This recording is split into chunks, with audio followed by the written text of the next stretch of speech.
Hola a todos, mi nombre es Gerardo Ferretis de León y soy educador. Esta es la lectura de la obra de José Ortega y Gasset titulada La rebelión de las masas.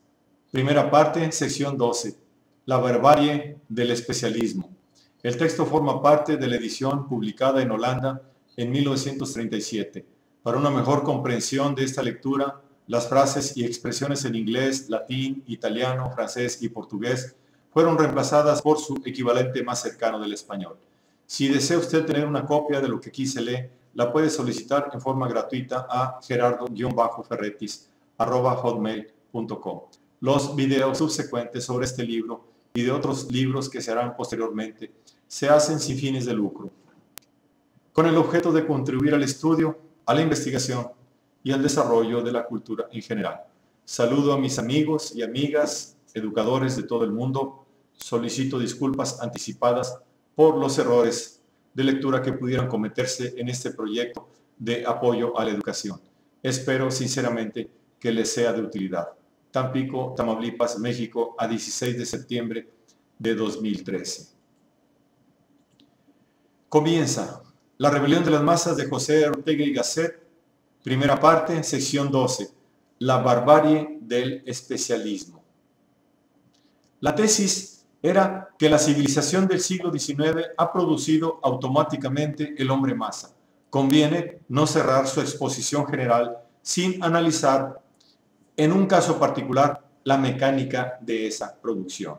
De esta suerte, al concretarse, la tesis gana en fuerza persuasiva. Esta civilización del siglo XIX, decía yo, puede resumirse en dos grandes dimensiones: democracia liberal y técnica. Tomemos ahora solo la última. La técnica contemporánea nace de la copulación entre el capitalismo y la ciencia experimental. No toda técnica es científica. El que fabricó las hachas de sílex en el período chelense carecía de ciencia y sin embargo creó una técnica. La China llegó a un alto grado de tecnicismo sin sospechar lo más mínimo la existencia de la física. Solo la técnica moderna de Europa tiene una raíz científica y de esa raíz le viene su carácter específico, la posibilidad de un ilimitado progreso. Las demás técnicas, mesopotámica, nilota, griega, romana, oriental, se estiran hasta un punto de desarrollo que no pueden sobrepasar y apenas lo tocan, comienzan a retroceder en lamentable involución. Esta maravillosa técnica occidental ha hecho posible la maravillosa proliferación de la casta europea. Recuérdese el dato de que tomó su vuelo este ensayo y que, como dije, encierra germinalmente todas esas meditaciones. Del siglo V a 1800, Europa no consigue tener una población mayor de 180 millones. De 1800 a 1914 asciende a más de 400 millones. El brinco es único en la historia humana. No cabe dudar de que la técnica, junto con la democracia liberal, ha engendrado al hombre masa en el sentido cuantitativo de esta expresión. Pero estas páginas han intentado mostrar que también es responsable de la existencia del hombre masa en el sentido cualitativo y peyorativo del término. Por masa, preveía yo al principio, no se entiende especialmente al obrero. No designa aquí una clase social, sino una clase o modo de ser hombre que se da hoy en todas las clases sociales, que por lo mismo representa a nuestro tiempo, sobre el cual predomina e impera. Ahora vamos a ver esto con sobrada evidencia. ¿Quién ejerce hoy el poder social? ¿Quién impone la estructura de su espíritu en la época? Sin duda, la burguesía. ¿Quién dentro de esa burguesía es considerado como el grupo superior, como la aristocracia del presente? Sin duda, el técnico, ingeniero, médico, financiero, profesor, etcétera, etcétera. ¿Quién dentro del grupo técnico lo representa con mayor altitud y pureza? Sin duda, el hombre de ciencia. Si un personaje astral visitase a Europa y con ánimo de juzgarla, le preguntase por qué tipo de hombre entre los que la habitan prefería ser juzgada, no hay duda de que Europa señalaría complacida y segura de una sentencia favorable a sus hombres de ciencia. Claro que el personaje astral no preguntaría por individuos excepcionales, sino que buscaría la regla, el tipo genérico hombre ciencia, cima de la humanidad europea. Pues bien, resulta que el hombre de ciencia actual es el prototipo del hombre masa. Y no por casualidad, ni por defecto unipersonal de cada hombre de ciencia, sino porque la ciencia misma, raíz de la civilización, lo convierte automáticamente en hombre masa, es decir, hace de él un primitivo, un bárbaro moderno. La cosa es harto sabida. Innumerables veces se ha hecho constar, pero solo articulada en el organismo de este ensayo, adquiere la plenitud de su sentido y la evidencia de su gravedad. La ciencia experimental se inicia al finalizar el siglo XVI con Galileo. Logra constituirse a fines del siglo XVII con Newton y empieza a desarrollarse a mediados del XVIII. El desarrollo de algo es cosa distinta de su constitución y está sometido a condiciones diferentes. Así, la constitución de la física, nombre colectivo de la ciencia experimental, obligó a un esfuerzo de unificación. Tal fue la obra de Newton y demás hombres de su tiempo. Pero el desarrollo de la física inició una faena de carácter opuesto a la unificación. Para progresar, la ciencia necesitaba que los hombres de ciencia se especializasen. Los hombres de ciencia, no ella misma. La ciencia no es especialista. De inmediato dejaría de ser verdadera. Ni siquiera la ciencia empírica, tomada en su integridad, es verdadera si se le separa de la matemática, de la lógica, de la filosofía, pero el trabajo en ella sí tiene irremisiblemente que ser especializado. Sería de gran interés y mayor utilidad que la aparente a primera vista hacer una historia de las ciencias físicas y biológicas mostrando el proceso de creciente especialización en la labor de los investigadores. Ella haría ver cómo, generación tras generación, el hombre de ciencia ha ido constriñéndose, recluyéndose en un campo de ocupación intelectual cada vez más estrecho. Pero no es esto lo importante que esa historia nos enseñaría, sino más bien lo inverso, cómo en cada generación el científico, por tener que reducir su órbita de trabajo, iba progresivamente perdiendo contacto con las demás partes de la ciencia, como con una interpretación integral del universo, que es lo único merecedor de los hombres de ciencia, cultura, civilización europea. La especialización comienza precisamente en un tiempo que llama hombre civilizado al hombre enciclopédico. El siglo XIX inicia sus destinos bajo la dirección de criaturas que viven enciclopédicamente, aunque su producción tenga ya un carácter de especialismo. En la generación subsiguiente, la ecuación se ha desplazado y la especialidad comienza a desalojar dentro de cada hombre de ciencia a la cultura integral.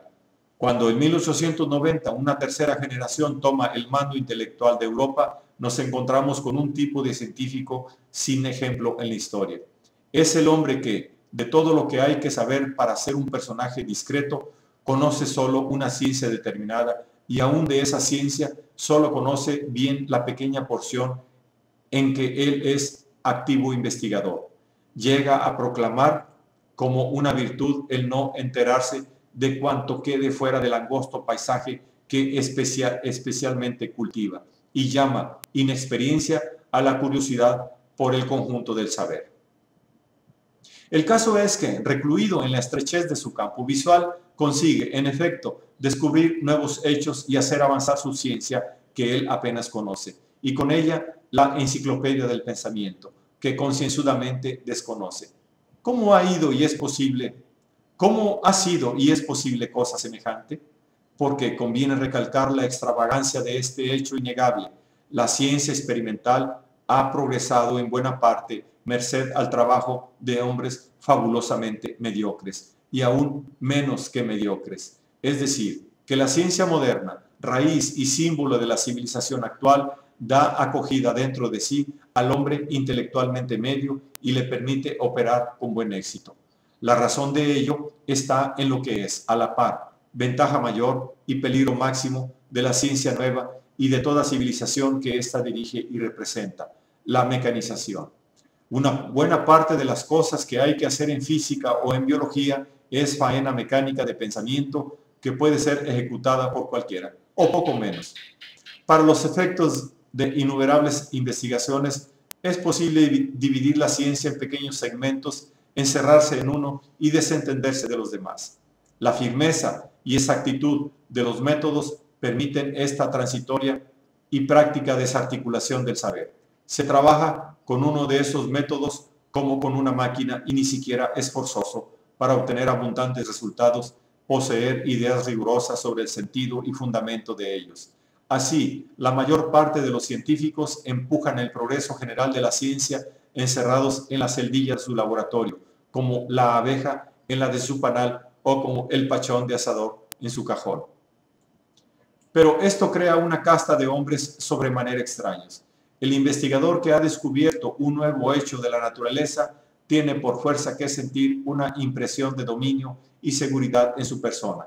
Con cierta aparente justicia se considerará como un hombre que sabe, y en efecto, en él se da un pedazo de algo que junto con otros pedazos no existentes en él constituyen verdaderamente el saber.